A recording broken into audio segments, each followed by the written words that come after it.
औज़ुबिल्लाहिमिनश्शैतानिर्रजीम बिस्मिल्लाहिर्रहमानिर्रहीम अल्हम्दुलिल्लाहि रब्बिल आलमीन अर्रहमानिर्रहीम मालिकि यौमिद्दीन इय्याका नअबुदु व इय्याका नस्तईन इहदिनस सिरातल मुस्तकीम सिरातल लज़ीना अनअमता अलैहिम गैरिल मग़दूबि अलैहिम वलद्दाल्लीन आमीन।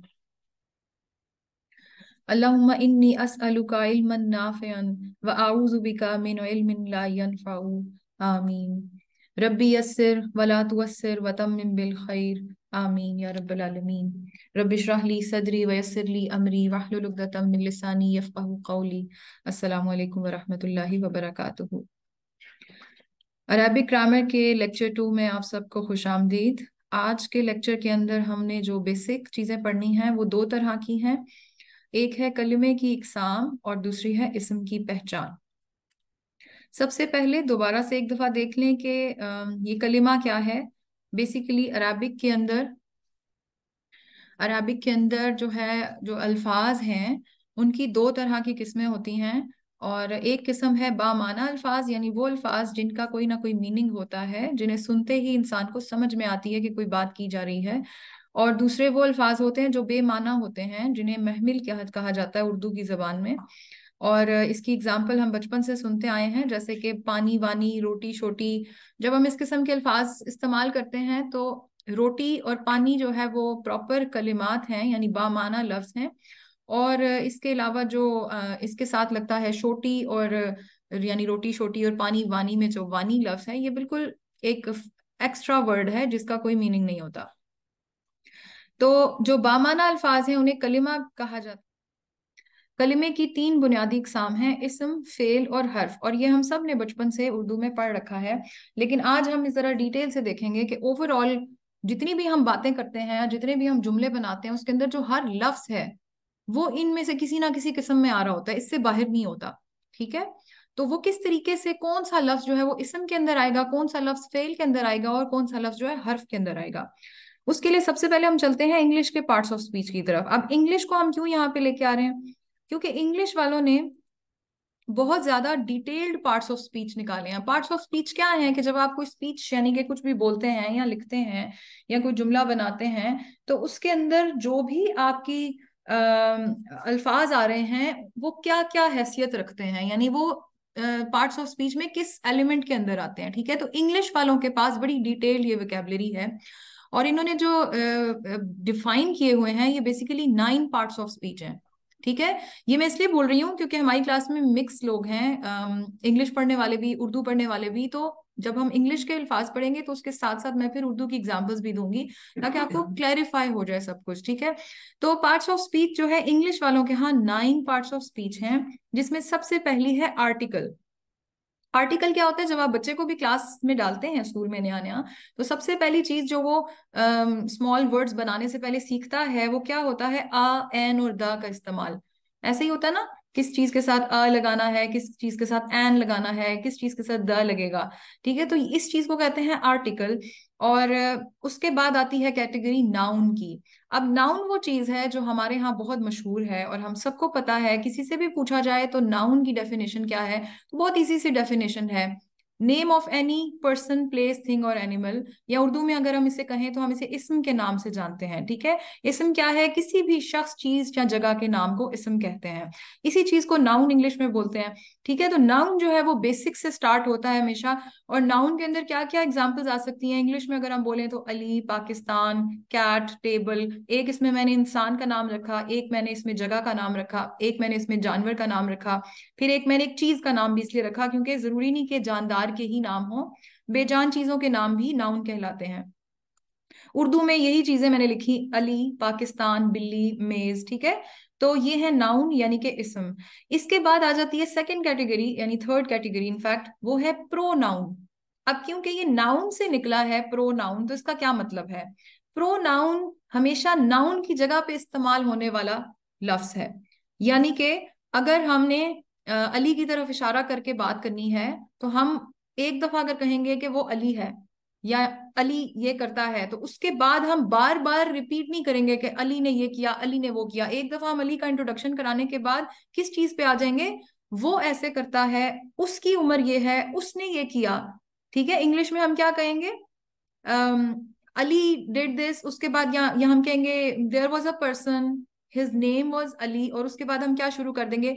ही, ही, ठीक है, हिज, ही, हिम, सारा कुछ फिर उस फॉर्म में आ जाएगा। तो जब किसी नाउन की जगह पे आप कोई और लफ्ज इस्तेमाल करते हैं, लेकिन आपके जहन में होता वो नाउन ही है, नाउन की जगह पे इस्तेमाल होने के लिए लफ्ज चेंज हो जाता है जब, तो उसे कहते हैं प्रोनाउन। उर्दू में से हम किस नाम से जानते हैं? जमीर के नाम से। आपको बहुत मुश्किल नामों में पढ़ने की जरूरत नहीं है, परेशान नहीं होना कि मैं क्या बोल रही हूँ। अगर किसी को नहीं समझ में आ रहा कि जमीर याद रखने की जरूरत अभी फिलहाल कोई नहीं है। जब आपको जो चीज याद रखने की जरूरत होगी वो मैं आपको बता दूंगी। आप अभी बेशक एग्जाम्पल भी याद रख लेना, तो आपको समझ में बात आ जाएगी कि मैं क्या बात कर रही हूँ। ठीक है, नाउन के बाद प्रोनाउन है, और प्रोनाउन की एग्जाम्पल्स क्या हैं? इंग्लिश में हम देख लें तो he, she, they, it, etcetera. Urdu में हम देखें तो ये, वो, हम, तुम। ठीक है, ये सारे इंसानों के या चीजों की तरफ इशारा करने के लिए जो अल्फाज इस्तेमाल होते हैं, उनको मुखातिब करने के लिए नाम के अलावा, उन्हें कहते हैं प्रोनाउन या फिर जमायर, जमीर की जमा जमायर। फिर आ जाए एक और category, which is adjective. Adjective क्या है? उर्दू में इसे बोला जाता है सिफत। ठीक है, किसी की क्वालिटी बताना। अहमद, किसी चीज की क्वालिटी बताना, किसी भी नाउन की क्वालिटी बताना, ये भी लफ्ज नाउन से जुड़ा है। जिस तरह प्रोनाउन भी नाउन से जुड़ा है, इसी तरह एडजेक्टिव भी नाउन से जुड़ा हुआ है। और इसमें क्या है? बेसिकली किसी भी चीज की क्वालिटी बताना, चाहे वो अच्छी हो चाहे वो बुरी हो, यानी ऐसी चीज उसके बारे में बताना जिससे वो चीज डिस्क्राइब हो रही हो किसी भी फॉर्म में। जैसे एग्जाम्पल्स में आप देखें, good, tall, red, even red colour. Colour भी अगर हम किसी को कहेंगे कि रेड बॉल, तो इसका मतलब है ये इस बॉल की क्वालिटी बताई जा रही है कि इस मखसूस बॉल की क्या क्वालिटी है, ये रेड कलर में है। ठीक है, इसी तरह अगर हम कहें सैड, कोई बंदा सैड है तो हम कहेंगे he is a sad person, या कुछ भी इस तरह। ठीक है, तो जो भी चीज किसी नाउन की क्वालिटी बता रही होती है उसे एडजेक्टिव कहते हैं, या उर्दू में उसे सिफत बोलते हैं। उर्दू में इसकी एग्जाम्पल किस तरह से है? अच्छा, बुरा, छोटा, सफेद। अगर मैं कहूँ बिल्ली, किसी बिल्ली के बारे में बात करने हैं तो आगे उसको एक्सप्लेन करना है कि वो बिल्ली कैसी थी, तो हम कहेंगे वो सफेद बिल्ली थी। ठीक है, तो ये भी एक एडजेक्टिव है, उसकी क्वालिटी बताई जा रही है। फिर उसके बाद एक और पार्ट ऑफ स्पीच है, दैट इज वर्ब। और वर्ब का मतलब उर्दू में आसान सा है, फेल। फेल जिसे बोलते हैं हम। और फेल, ये फे, ये लाम वाला, यानी इंग्लिश में जो फेलियर है ये वो वाला फेल नहीं है, ये फे, आइन और लाम वाला फेल। ठीक है, फेल। तो वर्ब क्या होता है? कोई भी काम, किसी भी काम का करना या होना, उसे फेल कहते हैं। जैसे इंग्लिश में है ईट, ड्रिंक, स्लीप, सिंग, ये सारे काम हैं, इनको कहते हैं वर्ब। और उर्दू में इन्हें कहते हैं खाना, पीना, सोना, लिखना, जागना, सब कुछ जो भी हम कर रहे होते हैं। ठीक है, ये फेल होता है। फिर आ जाता है एडवर्ब। अब जिस तरह नाउन के साथ जुड़ा था प्रोनाउन, इसी तरह वर्ब के साथ जुड़ा है एडवर्ब। बल्कि ये कहना बेहतर होगा कि नाउन की क्वालिटी बताता है एडजेक्टिव, तो वर्ब की क्वालिटी बताता है एडवर्ब। ठीक है, ये देखें, ए डी से दोनों नाम शुरू हो रहे हैं। एडजेक्टिव, एडजेक्टिव नाउन की क्वालिटी बताता है, एडवर्ब वर्ब की क्वालिटी बताता है। वर्ब की क्वालिटी कैसी होगी, यानी काम करने की क्वालिटी कैसी हो सकती है? फॉर एग्जाम्पल, अगर आप कोई काम कर रहे हैं तो अगला ये सवाल आपसे कर सकता है कि आपने काम किस तरह से किया था? तेजी से काम किया या आहिस्तगी से किया? ठीक है, सफाई से किया या बहुत गंद मचा के किया? तो ये क्या है? ये काम करने की क्वालिटी है। तो एडवर्ब कहते हैं किसी काम करने की क्वालिटी को। इंग्लिश में इनकी इसकी एग्जांपल्स हैं स्लोली, क्वाइटली, सॉफ्टली, एक्सेट्रा। और उर्दू में इसकी एग्जांपल्स हैं आहिस्ता से, तेजी से, मतलब कोई भी चीज जो काम से रिलेट की जा सके। इवन इसके अंदर एक और लफ्ज भी आता है, हमेशा। यानी अगर कोई काम है तो आप उसके बारे में बता सकते हैं कि ये काम हमेशा मैं करता हूँ, ये फलां बंदा ये काम हमेशा बहुत सफाई से करता है, तो अब हमेशा भी उसकी एडवर्ब में आ गया। ठीक है, फिर आ जाता है प्रपोजिशन। इसके अंदर जिस तरह ये लफ्ज ही आपको बता रहा है, पोजीशन का जिक्र है। पोजीशन क्या होती है? जगह। ठीक है, किसी जगह पे किसी दूसरी जगह की निस्बत कोई प्लेसमेंट का अरेंजमेंट जो होता है। जैसे कि हम जब क्लास में ग्रेड्स देते हैं किसी को, तो हम क्लास में हमारे पाकिस्तान में बड़ा रिवाज है ना कि फर्स्ट सेकंड थर्ड पोजीशन दी जाती है, वो एक्चुअली क्या बताया जा रहा होता है, कौन सा बच्चा किससे कितना आगे और कितना पीछे है, तो ये पोजीशंस डिफाइन की जा रही होती हैं। बिल्कुल इसी तरह चीजों की भी पोजीशन डिफाइन की जाती है, और वो किस अंदाज में की जाती है उसे कहते हैं प्रेपोजिशन। इंग्लिश में इसके लिए एग्जाम्पल्स हैं इन, अप, अबव, अंडर, एक्सेट्रा। ठीक है, इन यानी कोई चीज अंदर है किसी के, अप कोई चीज ऊपर है, अबव भी ऊपर के लिए होता है, अंडर जो है वो किसी चीज के नीचे कुछ पड़ा हुआ है। ठीक है, तो ये प्रेपोजिशन है, यानी पोजीशन, जग उसकी लोकेशन क्या है। इसी तरह उर्दू में इनके लिए क्या अल्फाज होंगे, पर, नीचे, अंदर, में। ये मैं नहीं लिखा मैंने, ये में है। मैं कहाँ आएगा, प्रोनाउन में। मैं, तुम, हम, वो प्रोनाउन है, ये है में। ठीक है, इस चीज में ऐसा था, तो ये पोजीशन बता रहा है। फिर इसी तरह आप आ जाए, next word is conjunction. Conjunction जो है वो क्या चीज होती है, अगेन आपने परेशान नहीं होना कि हमें ये वर्ड्स याद करने पड़ेंगे या कुछ नहीं। मैं सिर्फ आपको इसलिए तसल्ली से एक बार बता रही हूँ कि हर तरह का वर्ड आज हम कवर कर जाएं, ताकि आइंदा जब कभी हम इसम फेल और हर्फ पढ़े हो तो हमें पता हो कि ये कौन सी वाली चीज इन सारे 9 पार्ट्स ऑफ स्पीच में कहाँ पे लाया करती है अरबी के अंदर। ठीक है, कंजंक्शन क्या चीज होती है, कंजंक्शन जंक्शन से निकला वर्ड है। जैसे जंक्शन क्या होता है, किसी फॉर एग्जाम्पल दो रोड्स अगर आ रही हैं कहीं से, एक राइट साइड से आ रही है, एक लेफ्ट साइड से आ रही है, एक सामने से आ रही है, एक पीछे से आ रही है, तो चारों का मिलकर जिधर मिलाप हो रहा है वो क्या होता है, वो होता है जंक्शन। हम इसे बोलते हैं ना सिग्नल्स पे, जंक्शन है ये, जिधर चीजें आके जुड़ती हैं। तो कंजंक्शन को समझने के लिए जंक्शन को अगर आप याद रखेंगे तो आपके जहन में रहेगा, एक्चुअली कभी भी दो जुमलों को आपस में मिलाया जाता है जब, तो हम कंजंक्शन बनाते हैं, वो वर्ड यूज करते हैं कंजंक्शन, यानी ऐसा लफ्ज जो दो जुमलों को आपस में मिला दे।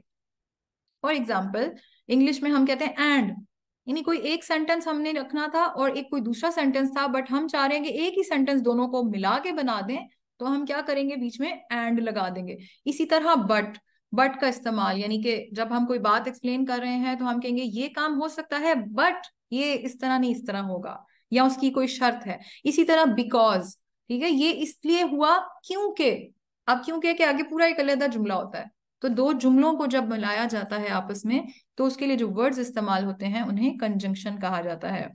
फिर इसी तरह आप उर्दू में देखें तो और, लेकिन, क्योंकि, इस तरह के अल्फाज जो हैं ये कंजंक्शन होते हैं। आखिरी part of speech is interjection. Interjection को कुछ लोग पार्ट्स ऑफ स्पीच नहीं भी कहते, कुछ ग्रामर की बुक्स में इंग्लिश में इंटरजेक्शन को पार्ट ऑफ स्पीच नहीं कहा गया और कुछ लिखते हैं। फर्क सिर्फ ये है कि इंटरजेक्शन को जो लोग कहते हैं कि नहीं है पार्ट ऑफ स्पीच, वो इसलिए कहते हैं कि ये फॉर्मल लैंग्वेज के अंदर अमूमन यूज नहीं होता, इनफॉर्मली जब हम बोल रहे होते हैं तब तो इस्तेमाल होता है, बहुत कम ही होता है कि लिखने में भी इस्तेमाल हो। लेकिन हमने देखा है कि जब भी हम कोई गुड स्क्रिप्ट लिखते हैं या कोई देखते हैं कोई ड्रामा आर्टिकल या कोई कहानी, तो उसके अंदर इंटरजेक्शन का इस्तेमाल जरूर होता है। इस वजह से मैंने इसको भी शामिल किया, क्योंकि कुरान के अंदर भी अल्फाज हैं जो इंटरजेक्शन हैं, तो हम वो इंटरजेक्शन की कैटेगरी को भी इंशाल्लाह पढ़ेंगे। इंटरजेक्शन किस तरह की चीज है, इंटरजेक्शन इस किस्म की चीज है जैसे ओह वाओ, यानी कुछ आप जज्बात में आके कोई कोई इमोशनल जब कोई चीज बोलते हैं जिसके आगे एक एक्सक्लेमेशन मार्क आता है। ठीक है, तो इसीलिए इसको फॉर्मल पार्ट ऑफ स्पीच नहीं कहा जाता, क्योंकि ये चीज ऐसी है जिसमें अंदाजा नहीं हो रहा होता कि एक्चुअली ये कोई वर्ड है नहीं है, लेकिन होता है ये वर्ड। ठीक है, तो इंटरजेक्शन ओह वाओ की तरह की चीज है। और उर्दू में जिस तरह हम कहते हैं आह, मतलब आह भरते हैं ठंडी, या फिर हम किसी बात पे एकदम से खुश होकर क्या कहते हैं, वाह। ठीक है, तो इस किस्म की चीजें जो हैं इंटरजेक्शन कहलाती हैं। तो अब आप ये देखें कि 9 पार्ट्स ऑफ स्पीच हैं, लेकिन हमारे पास अरबी में सिर्फ 3 है, इसम, फेल और हर्फ। अब इन सारों को कैसे उसके अंदर मर्ज करें, आखिर इन सब को उठा के किसी ना किसी जगह तो डालना पड़ेगा, किसी को इसम में डालना है, किसी को फेल में डालना है, किसी को हर्फ में डालना है। सबसे पहली बात आप नोट कर लें कि जो आर्टिकल है, जो आर्टिकल है ये अरबी के अंदर पार्ट ऑफ स्पीच में नहीं आता, कलमे की इकसाम में नहीं आता। अ, एन और द, ये इस्तेमाल हम अरबी के अंदर इंशाल्लाह आगे चल के सीखेंगे कि कौन सी बात किस अंदाज में जब कही जाती है तो उसका मतलब द में लिया जाता है या अ और एन में लिया जाता है। ठीक है, तो इस वजह से इसे हम खास किसी किस्म के अंदर नहीं इन्वॉल्व करेंगे। तो आर्टिकल को तो आप यहां से क्रॉस कर दें, आर्टिकल नहीं आएगा। बाकी 8 पार्ट ऑफ स्पीच जो है, कुछ इनमें से इसम में जाएंगे, कुछ फेल में जाएंगे और कुछ हर्फ के अंदर जाएंगे। अब देखते हैं कि कौन सा किसके अंदर जाता है। इसम की सबसे पहले नाउन की बात करें तो नाउन तो वैसे ही उर्दू में हम इसम बोलते हैं, नाम। तो इसम का मतलब भी नाम होता है अरबी में, ठीक है। तो नाउन तो स्ट्रेट अवे इसम में चला गया। ये तो वो इसम है जो सबको पता है कि हाँ इसम है, यानी किसी भी चीज का नाम है ही इसम, ठीक है ना। हम कहते हैं ना अस्माए हसना, अल्लाह ताला के नाम, ठीक है। यहाँ हम बिस्मिल्लाह से जब स्टार्ट करते हैं तो हम कहते हैं बिस्मिल्लाह, तो बिस्मिल्लाह में क्या है, बाजेर बी और उसके बाद इस्म का लफ्ज है, यानी शुरू करते हैं अल्लाह के नाम के साथ। तो नाम, इस्म का मतलब ही नाम है। तो किसी भी चीज का नाम अरबी में वैसे ही इस्म होता है, इस वजह से नाउन को इस्म कहेंगे। प्रेपोजिशन, प्रोनाउन, प्रोनाउन भी इस्म है, ठीक है। जो नाउन की जगह पर इस्तेमाल करने वाला लफ्ज होगा, अरबी में हम ये पढ़ेंगे कि ये वो हम तुमको क्या कहते हैं, इन सारी चीजों को प्रोनाउन कहेंगे। जमायर तो ये भी बेसिकली इस्म है। अगर आप उर्दू को पढ़ चुके हुए हैं ग्रामर के साथ तो आपको ये भी पता होगा कि जमायर को भी उर्दू में क्या कहा जाता है, इसमें जमायर, इसमें जमीर, याद होगा, कुछ थोड़ा थोड़ा याद आ रहा होगा, ठीक है, पढ़ा होगा कभी 3-4 क्लास में। जमीर भी जब आता है तो हम उसके साथ उर्दू में भी लफ्ज लगाते हैं, इसमें जमीर। तो ये बेसिकली इस्म की कैटेगरी में प्रोनाउंस भी आ जाते हैं। फिर आ जाते हैं एडजेक्टिव, क्योंकि ये भी नाउन से जुड़े हैं, खुसूसियात किसी चीज की। तो इसमें सिफत, याद है आपको, सिफत बोला जाता था, इसमें सिफत, तो ये भी इस्म में आता है। वर्ब, वर्ब है ही फेल, तो वर्ब को तो फेल में ही रखेंगे, इसको तो हम कुछ और नाम दे ही नहीं सकते। फिर आ जाता है एडवर्ब। अब क्यों, हालांकि देखा जाए तो ये वर्ब के साथ जुड़ी चीज है, यानी ये अच्छाई या बुराई या उसकी क्वालिटी किसकी बता रहा है, वर्ब की, लेकिन ये भी इस्म का ही हिस्सा है। आहिस्तगी से, तेजी से, खामोशी से, कुछ भी लगा लें आप, है ये सब कुछ इस्म।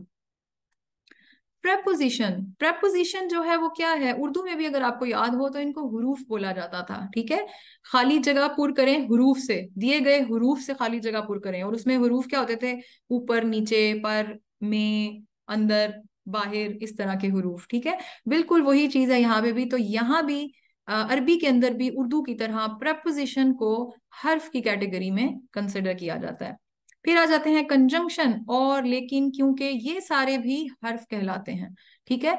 कंजंक्शन भी हर्फ के अंदर आ जाता है। और फिर रह गया इंटरजेक्शन, तो इंटरजेक्शन के अल्फाज भी इस्म के अंदर आते हैं। तो अगर आप गौर करें तो सबसे ज्यादा ब्रॉडर टर्म क्या है यूज होने वाली अरबी के अंदर, और वो है इस्म। 5 कैटेगरीज इस्म में आती हैं, फेल सिर्फ एक ही है, वर्ब, और प्रेपोजिशन और कंजंक्शन ये हुरूफ हैं, ठीक है। तो अगली स्लाइड पे मैंने ओवरऑल व्यू डाला है इसका कि इस्म, फेल और हर्फ के अंदर अगर हम देखें तो सबसे पहले आसान हल यह है कि उस चीज को निकाल दें जो है ही एक वर्ब। वर्ब है ही फेल, तो उसको तो हमने 8 में से अलहदा कर दिया, पीछे बच गए 7। अब 7 में से कम कौन से थे, हर्फ, हुरूफ थे। हुरूफ कौन से हैं, प्रेपोजिशन एंड कंजंक्शंस, तो दोनों को उठा के हमने हुरूफ की कैटेगरी में डाल दिया। अब 3 जब निकाल दिए 8 में से, तो अब पीछे बच गए 5, वो 5 के 5 इस्म के अंदर आ रहे हैं। नाउन भी इस्म है, प्रोनाउन भी इस्म है, एडजेक्टिव भी इस्म है, एडवर्ब भी इस्म है, इंटरजेक्शन भी इस्म है, ठीक है। तो उम्मीद है कि ये सब आपको बातें याद होंगी। आप अगर वर्ड, इंटरजेक्शन, कंजंक्शन, ये एडवर्ब, ये अगर नहीं भी, कोई डेफिनेशन नहीं आपको हम कह रहे हैं कि याद करें, ठीक है, याद करने की कोई जरूरत नहीं है डेफिनेशन, बट आपको एटलीस्ट ये पता होना चाहिए कि जब हम अरबी के अंदर हुरूफ की बात करेंगे तो किस तरह के हुरूफ उसके अंदर आ रहे होंगे, किस तरह के अल्फाज उसमें आ रहे होंगे। इसी तरह जब हम अरबी में इस्म की बात करेंगे तो ये सारी तरह के अल्फाज इस्म में ही आएंगे, ठीक है। बस आपको ये जरूर पता होना चाहिए। फिर आ जाते हैं इस्म की पहचान। अब इस्म की पहचान कैसे होगी कि ये इस्म है, देखिए हमारा सबसे पहला जो ग्रामर में टॉपिक है ना, फेल और हुरूफ को हम बाद के लिए रखेंगे। अभी हम काफी सारे लेक्चर्स अपने इस्म के ऊपर गुजारेंगे, क्योंकि इस्म आपने देखा कि सबसे बड़ी टर्म है, सबसे ज्यादा इस्तेमाल होने वाली चीजें अल्फाज के अंदर वो इस्म है। तो इसलिए सबसे पहले हमने इस्म को समझना है। हुरूफ को हमने फिलहाल साइड पे कर दिया, फेल को भी हमने साइड पे कर दिया। आफ्टर सो मेनी लेक्चर्स फिर हम इनको खोलेंगे और देखेंगे। हुरूफ का मामला ये है कि बीच में कई कई यूज होते रहेंगे और आपको खुद ही पता चल जाएगा कि ये हुरूफ आ रहे हैं, ठीक है। हुरूफ को अलग से पढ़ने की जरूरत नहीं होती, जब जब हर्फ आएगा, कोई इस्तेमाल होता होगा, तो हम बता देंगे कि ये हर्फ है, वो खुद आपको पता चलना शुरू हो जाएगा।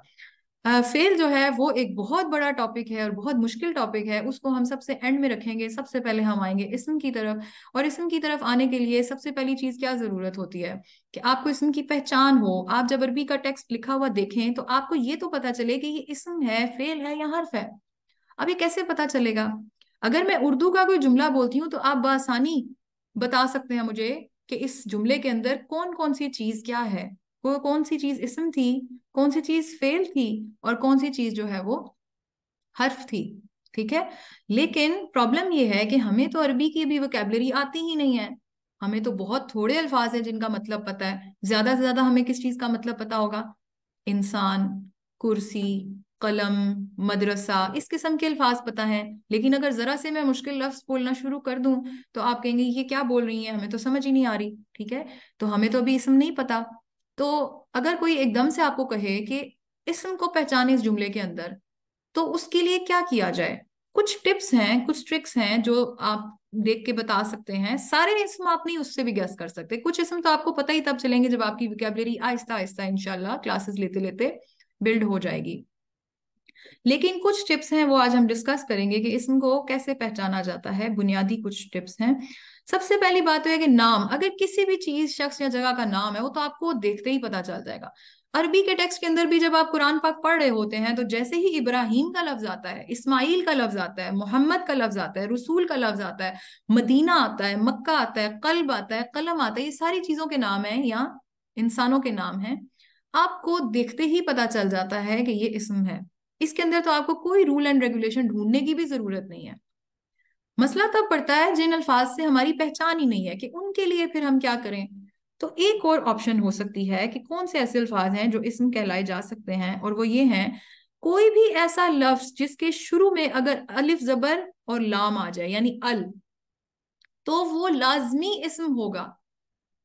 अब ये बात आपने याद रखनी है कि मैं ये नहीं कह रही कि हर इसम के शुरू में अल आएगा। हर इसम के शुरू में अल नहीं आता। जिस तरह इब्राहिम अब लिखा, इब्राहिम इसम है, लेकिन मैंने इसके ऊपर अल नहीं लगाया। ठीक है ना। अल इब्राहिम तो कभी नहीं आपने सुना होगा। आले इब्राहिम होता है, वो आल एक अलग वर्ड है। अल इब्राहिम तो कभी आपने नहीं सुना होगा। ठीक है। तो जो अल के साथ, अगर किसी भी लफ्ज के साथ आप अल देखें तो वो लाजमी इस्म होगा। क्यों? क्योंकि ना तो हर्फ के साथ कभी अल लगता है और ना ही फेल के साथ कभी अल लगता है। अल सिर्फ और सिर्फ इस्म के साथ लगता है। जैसे कि अल इंसान, अल शम्स, अल कमर, अल मीजान, अल मलाइका। जब भी आप इस किस्म का कोई लफ्ज देखें जिसके शुरू में अल लिखा हो तो आप आंखें बंद करके कह सकते हैं कि ये सिर्फ और सिर्फ इस्म है। ठीक है। एक और पहचान का तरीका, तनवीन। तनवीन क्या होती है? दो पेश, दो जबर, दो जेर। ठीक है। उन, अन, इन, इसकी आवाज होती है। तनवीन होती है दो पेश, दो जबर, दो जेर। किसी भी लफ्ज के आखिर में अगर तनवीन आ जाए तब भी ना तो वो हर्फ हो सकता है ना वो फेल हो सकता है, वो सिर्फ और सिर्फ इस्म हो सकता है। अगेन याद रखिएगा, मैं ये नहीं कह रही कि हर इस्म पे जरूरी है तनवीन। आप यहाँ देखें, इब्राहिम के ऊपर आप कभी तनवीन डली नहीं देखेंगे। इब्राहिम के ऊपर आपने कभी इब्राहिमुन नहीं आपने सुना होगा। इब्राहिमा सुना होगा, इब्राहिमू सुना होगा, यानी पेश के साथ जबर के साथ। आपने कभी इब्राहिमुन नहीं सुना होगा अपनी जिंदगी में लफ्ज। ठीक है। तो जरूरी नहीं कि हर इस्म के ऊपर तनवीन आएगी, लेकिन ये जरूरी है कि अगर किसी पे तनवीन लिखी गई है तो लाजमी वो इस्म होगा। जैसे एग्जाम्पल्स दी हैं, किताबुन, हाफिलतन, आइनिन। अब आपको भी फिलहाल किताब के अलावा दो शायद मतलब समझ नहीं आ रहे कि हाफिला किसे कहते हैं या आइन किसे कहते हैं। लेकिन जब समझ आएंगे कुछ लेक्चर्स के बाद तो आप देख लेंगे कि ये क्या है। अभी फिलहाल बताने का मतलब ये है कि बिल्कुल अननोन वर्ड से आपने सिर्फ किस तरह पहचाना कि ये इसम है। एक के ऊपर दो पेश, एक के ऊपर दो जबर, एक के नीचे दो जेर। तनवीन हमेशा लफ्ज के आखिर में आती है। ठीक है। तो अभी आप ये देखें कि अभी आपको कुछ क्लियर हुआ। तो हम एक एग्जाम्पल कुरान के साथ इंशाल्लाह करते हैं, और वो ये है सूरह असर। सबसे छोटी सूरत मैंने पकड़ी और इसलिए ली क्योंकि ये सबसे ज्यादा आसान है, हर बच्चे को भी याद होती है, बड़े को भी याद होती है। तो अब आप देखें, इंशाल्लाह आज की क्लास के बाद आप लोग जब कुरान उठाएंगे तो पहले की तरह नहीं पढ़ेंगे, बल्कि थोड़ा सा रुकेंगे, क्योंकि अब आपकी ऑटोमेटिकली आपका जहन जो है वो इस तरफ जाएगा कि हम वर्ड्स पर गौर कर रहे होंगे। ठीक है, पहले लेक्चर के बाद ही आप एटलीस्ट गौर करना शुरू कर देंगे कि ये क्या है, ये क्या, ये इसम हो सकता है, फेल हो सकता है, हर्फ हो सकता है, क्या है। फिलहाल मैं ये नहीं कह रही कि सारे अल्फाज को बता दें, क्योंकि अभी हमारी वोकेबलरी बिल्ड नहीं हुई कि सारे अल्फाज में से कौन से इसम है। लेकिन हमारा अभी का टास्क ये होगा कि एटलीस्ट ये जो तीन चीजें हमने कही है ना, नाम, या फिर शुरू में लफ्ज के अल आ जाना, या किसी लफ्ज के एंड में तनवीन आ जाना, ये निशानी है कि वो लाजमी इसम होगा। इसकी बेसिस पे आप इस सूरत के अंदर से इसम को पहचाने। तो शुरू करते हैं, बिस्मिल्लाहिर्रहमानिर्रहीम। वल अस्र। अब आप बताएं कि इसमें से अल अस्र क्या है। अल अस्र इस्म है। क्यों? क्यों इस्म है? क्योंकि इसके शुरू में अल आ गया था। अल अस्र, ठीक है। वल अस्र में अल अस्र जो है वो इस्म आ गया। अभी चाहे आपको इसका मतलब पता हो या ना पता हो, आपको ये जरूर पता चल गया कि ये इस्म था। क्यों? क्योंकि इसके शुरू में अल था। अगली आयत, इन्नल इंसाना लफी खुस्र। इन्ना को फिलहाल छोड़ दें, अगला वर्ड देखें, अल इंसान, फिर अल आ गया तो आपने कहा ये इस्म है। फिर आगे लफी को छोड़ दें, आगे चलें, खुसरिन। पढ़ते हम इसे क्या है, इन्नल इंसान लफी खुस्र, इस वजह से क्योंकि हम वहां पे स्टॉप कर रहे होते हैं। जब हम स्टॉप करते हैं तो हम तनवीन का साउंड नहीं पढ़ते। लेकिन जब आप देखते हैं कि दो जेर डली हैं, तो अब इसका क्या मतलब है कि ये खुसरिन भी लाजमी इस्म होगा। चाहे आपको इसका मतलब पता है या नहीं पता, आपको ये जरूर पता चल गया कि इस आयत के अंदर ये दो तो कंफर्म इस्म है। बाकी हैं या नहीं है, इंशाल्लाह आहिस्ता आहिस्ता लेक्चर्स के साथ पता चल जाएगा। फिलहाल ये पता चल गया, तीन तो हमने आइडेंटिफाई कर लिए खड़े खड़े इसके अंदर इस्म। अब आ जाए आखिरी आयत के ऊपर, इल्लल्लज़ीना। देखें, अल्लज़ीना, अल्लज़ीना में भी अल लगा हुआ है। ठीक है, आमनु व आमिलू। अब देखते जाएं, क्या देख रहे हैं कि क्या आपको कोई नाम नजर आ रहा है इसमें? नहीं। क्या आपको कोई अल नजर आ रहा है? फिलहाल नहीं नजर आ रहा। कहीं कोई तनवीन नजर आ रही है? नहीं। अस्सॉलिहात, आपको अल नजर आ गया, आपने कहा ये इसम है। वतवासो, कुछ नजर नहीं आया। बिल हक्की, कुछ नजर नहीं आया। वतवासो, कुछ नजर नहीं आया। सॉरी, वतवासो बिल हक में नजर आया, अल हक। ठीक है, ये थोड़ा सा ट्रिकी हो जाता है क्योंकि बाजिर भी आया हुआ है, लेकिन पता तो है कि लफ्ज है अल हक। ठीक है, तो ये भी एक इस्म है। वतवासो बिसब्र, अल सब्र। ठीक है, किसमें? नहीं, इल्ला नहीं। देखें, आप ये याद रखें, अलिफ जबर और लाम, लाम पे साकिन जरूरी है। ठीक है, इल्ला तो अल वाले साउंड पे नहीं है। अल लजीना है, अल, अल आना चाहिए, इल नहीं। इल्ला नहीं आएगा। ठीक है, अल आएगा। अल लजीना, अस्सॉलिहात, अल हक, अस्सब्र। ठीक है, तो ये थी जी इस्म की पहचान का तरीका। और यहाँ से आपको मैं टास्क 1 दे रही हूँ।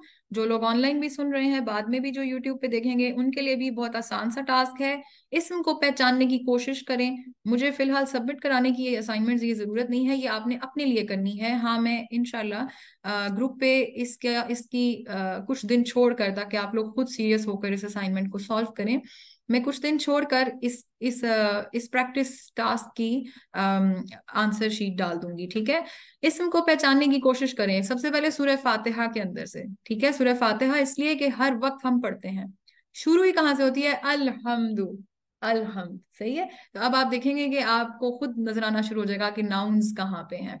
आपने ये काम एक करना है, सूरह फातिहा लें, उसके अंदर से जो जो आपको लगता है इसम है उसको आप सर्कल करते जाएं और अपने पास संभाल के रखें।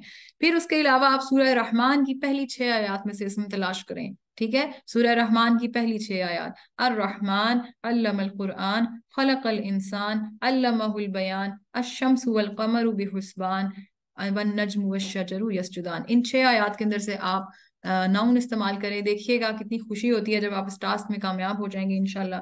तो आपको ऐसे लगने लगेगा जैसे हम कुछ बहुत अच्छा करने जा रहे हैं। ठीक है, अच्छा।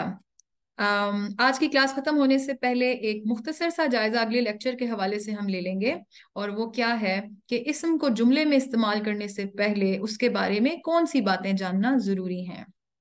ठीक है, यानी कि इस्म तो हमने पढ़ लिया, उसकी थोड़ी पहचान भी कर ली। आज हमने क्लास में क्या पढ़ा कि इस्म जो है वो कौन कौन से तरह के अल्फाज इस्म कहलाते हैं। फिर हमने ये देखा कि इस्म की एक बेसिक पहचान थोड़ी बहुत हमें हो जाए, जब तक हमें अल्फाज का सही मतलब पता नहीं चलता तब तक के लिए। तो हमने वो भी देख लिया, एक प्रैक्टिस एग्जाम्पल भी कर ली। अब हम ये देखने जा रहे हैं कि जुमले में इस्तेमाल करने से पहले, जुमला बहुत बाद में आता है, पहले कुछ चीजें जाननी बहुत जरूरी हैं इस्म के हवाले से। वो 4 चीजें हैं, इनको आप लिस्ट डाउन कर लें, ये बहुत जरूरी चीजें हैं।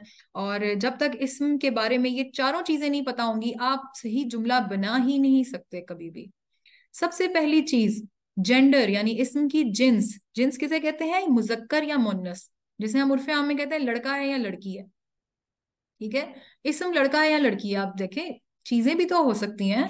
यानी कि नाम में से तो पता चल जाता है, अगर मैं कहूंगी जैनब तो आपको पता चल जाएगा कि ये नाम है किसी लड़की का। अगर मैं कहूंगी बिल्ली, आपको तब भी पता चलेगा बिल्ली हमारे यहाँ क्या है, फीमेल, फीमेल वर्जन। लेकिन वो चीजें जो जानदार नहीं है, अगर मैं कहती हूँ कुर्सी, तो आप कहेंगे ये तो मुजक्कर भी नहीं है मुन्नस भी नहीं है, लेकिन हम कहेंगे नहीं, कुर्सी मुन्नस की तरह इस्तेमाल होती है। क्यों? क्योंकि जब जुमला बनाना होता है, कुर्सी की कोई जिन्स नहीं है, कुर्सी को कोई जेंडर नहीं असाइन किया जाता। बट जब भी हमने जुमला बनाना है, हम कुर्सी को किस तरह लेंगे? कुर्सी थी। हम कभी ये नहीं कहेंगे कुर्सी था, क्योंकि हम उर्दू में कुर्सी को मुन्नस लेते हैं, ठीक है। इसी तरह जब हम कलम की बात करते हैं तो हम क्या कहते हैं? कलम था या मेरा कलम। मैं ये नहीं कहती मेरी कलम, ठीक है। अब क्या हुआ, मेरा क्यों लगाया हमने? क्योंकि हमने बेसिकली कलम को मुजक्कर समझा। सब उर्दू सही बोलने वाले कलम के साथ मेरा ही लगाएंगे, ठीक है। तो जिन्स जाननी कितनी जरूरी है किसी वर्ड की, ये आपको यहां से पता चलता है। इस्म के हवाले से उसकी जिन्स पहचाननी बहुत जरूरी है। फिर है जी अदद। अदद का मतलब है नंबर, यानी कि इंग्लिश में अगर हम इसे कहेंगे तो सिंगुलर प्लूरल, क्या वो चीज वाहिद है या वो जमा है। अरबी के अंदर मैंने 3 लफ्ज लिखे हैं, फिलहाल इनके उस पे आप ना जाएं, वाहिद, मुसन्ना और जमा। ये हम इंशाल्लाह जब अदद का टॉपिक पढ़ेंगे वहां पे देखेंगे कि ये मुसन्ना बीच में कहाँ से आ गया। उर्दू में हम वाहिद जमा कहते हैं, इंग्लिश में हम सिंगुलर प्लूरल कहते हैं। तो ये बेसिकली अदद, नंबर भी जानना बहुत जरूरी है। किस तरह? जब आप कहते हैं मेरे पास एक कलम है, या मेरे पास बहुत सारे कलम थे। एक था, एक कलम था, बहुत सारे कलम थे। तो आप, तो जब तक इस्म का नंबर आपको पता नहीं होगा, कितनी तादाद में है, कितने अदद में है, आप सही जुमला उर्दू में या इंग्लिश में नहीं बना सकते से, ठीक है ना। इंग्लिश में भी जब हम लिखते हैं, जब हम प्लूरल चीजों की बात करते हैं ज्यादा की, तो हम आर का लफ्ज इस्तेमाल करते हैं, ARER। और जब हम किसी एक चीज की बात करते हैं तो हम इज की बात करते हैं, ठीक है। तो इज, आर या वॉज, वर, ये सारे किस तरह से डिफाइन होते हैं? नंबर की बेसिस पे। तो इसीलिए जुमले पे जाने से पहले इस्म का ना सिर्फ हमें जिन्स पता होना चाहिए, बल्कि उसका हमें नंबर भी पता होना चाहिए, यानी अदद क्या है उसका। फिर तीसरी चीज होती है वुसअत, यानी capacity. Is it a common noun, common इसम या प्रॉपर नाउन, ठीक है। उर्दू में हम इसे बोलते हैं इसमें मारफा या इसमें नकेरा, ठीक है। वुसअत के एतबार से डिटेल में इंशाल्लाह इस टॉपिक पे जाएंगे, तब बताएंगे कि ये वुसअत होती क्या है, किस चीज को कॉमन कहते हैं, किस चीज को प्रॉपर बोलते हैं, मारफा किसे कहते हैं, नकेरा किसे कहते हैं। उस वक्त हम डिस्कस करेंगे, ये भी पता होना जरूरी है। फिर आ जाती है चौथी चीज, एराब। ये एराब मीनिंग स्टेटस। अब ये आपको क्लियर हो जाएगा कि एराब इज नॉट इक्वल टू हरकत, जेर जबर पेश इज नॉट एराब, ठीक है। एराब स्टेटस होता है किसी इसम का। और सबसे मुश्किल टॉपिक यही है। एराब समझ में आ जाए तो फिर आपको जुमला बनाना बहुत आसान हो जाता है। बाकी जहां तक ताल्लुक है जिन्स का, अदद का, वसत का, ये टॉपिक्स आसान है समझने। एराब समझना बहुत मुश्किल काम है।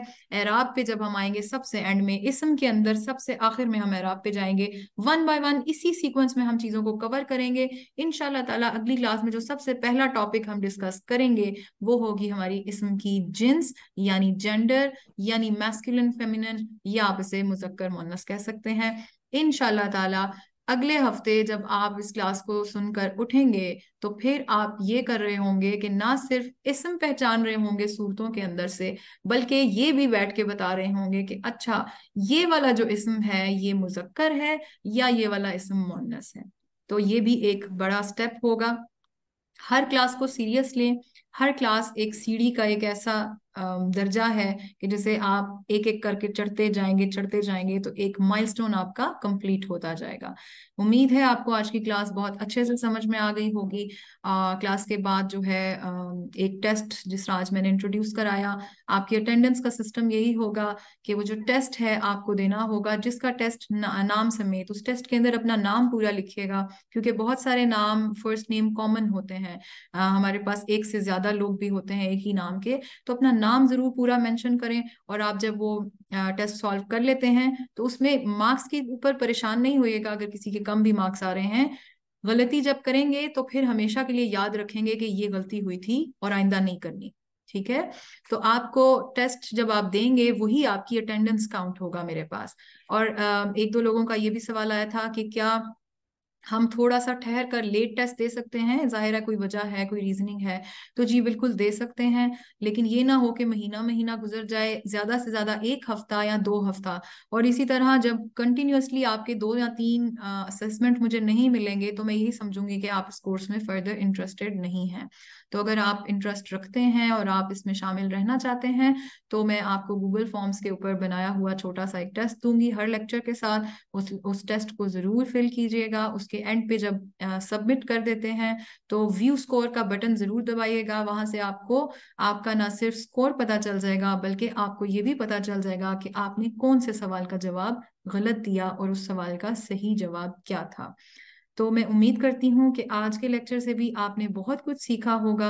अल्लाह ताला से हमारी दुआ है कि अल्लाह ताला हमारे इस काम में बरकत पैदा फरमाए, अल्लाह ताला हमारे इल्म में नफ़ा बख्श इजाफा फरमाए, और अल्लाह हमें हमें जो है अरबी को और कुरान पाक को सीखने, समझने और उस पर अमल करने की तौफीक अता फरमाए। आमीन सुम आमीन या रब्बिल आलमीन। अस्सलामु अलैकुम व रहमतुल्लाहि व बरकातुहू।